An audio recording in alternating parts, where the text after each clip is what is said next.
Hello everyone.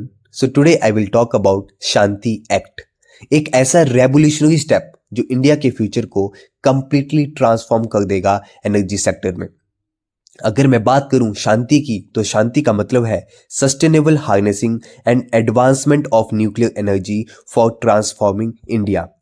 Nuclear energy एक ऐसी energy होती है जो एटम के न्यूक्लियस में प्रेजेंट होती है, and it is one of the most clean and purest form of energy. क्योंकि जब भी हम इस एनर्जी को बनाते हैं तो वो हमें हमेशा कार्बन फ्री एमिशन देती है, जिसका एनवायरनमेंट में किसी भी तरह का कोई इंपैक्ट या डैमेज नहीं होता है।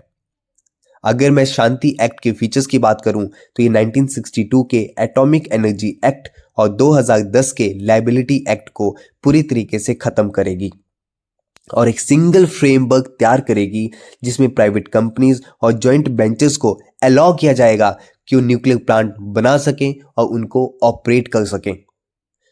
इस एक्ट के थ्रू 49% प्राइवेट पार्टिसिपेशन अलाउ करी गई है, जो कि एक ह्यूज अमाउंट अट्रैक्ट करेगा न्यूक्लियर सेक्टर में। और ये अल्टीमेटली हमारा जो टारगेट है 2047 तक का 100 gigawatt of nuclear power generate करने का, उस गोल को अचीव करने में हमारी हेल्प करेगा। इस एक्ट के थ्रू स्मॉल मॉड्यूलर रिएक्टर, जिनको SMRs भी कहते हैं, वो डिफरेंट लोकेशन पे लगाए जाएंगे और उनसे न्यूक्लियर एनर्जी बनाई जाएगी। तो अब हमें बड़े बड़े प्लांट लगाने की कोई ज़रूरत नहीं है। अभी फिलहाल में इंडिया के पास 20 न्यूक्लियर साइट्स हैं जहां पे न्यूक्लियर एनर्जी जनरेट की जाती है। अगर मैं बात करूं इसके कुछ और फीचर्स की, तो इसने एटॉमिक एनर्जी रेगुलेटरी बोर्ड को एक स्टैट्यूटरी स्टेटस दिया है, जिसके थ्रू वो ज़्यादा इंडिपेंडेंटली और ज़्यादा अकाउंटेबल होगा डायरेक्टली टू द पार्लियामेंट। और ये एक्ट हमारी रिलायबिलिटी जो अभी फिलहाल में रीन्यूएबल सोर्सेज के ऊपर और कोल और पेट्रोलियम के ऊपर है, उसको भी कम करेगी। अब अगर मैं बात करूं कि इस एक्ट के कुछ कंसर्न क्या है, वो सबसे बड़ा कंसर्न है सप्लायर लायबिलिटी का।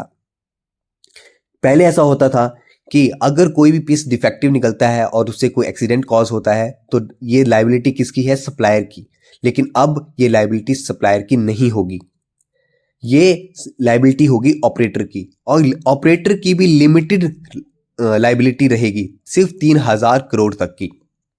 तो इसमें जो इसके ऊपर डिबेट है वो ये है कि अगर आप लायबिलिटी कम करोगे तो पब्लिक सेफ्टी कॉम्प्रोमाइज हो जाएगी।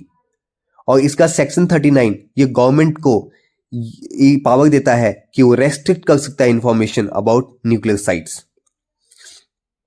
तो अगर मैं पूरे स्टोरी को कंक्लूड करूं तो ये एक ग्रेट स्टेप हो सकता है क्लीनर फ्यूचर के लिए और एक बेटर फ्यूचर के लिए, लेकिन उसके लिए हमें एक परफेक्ट बैलेंस बनाना प्रॉफिट में और पब्लिक सेफ्टी के बीच में बहुत इंपॉर्टेंट है। So this is all about शांतिविल। Thank you so much.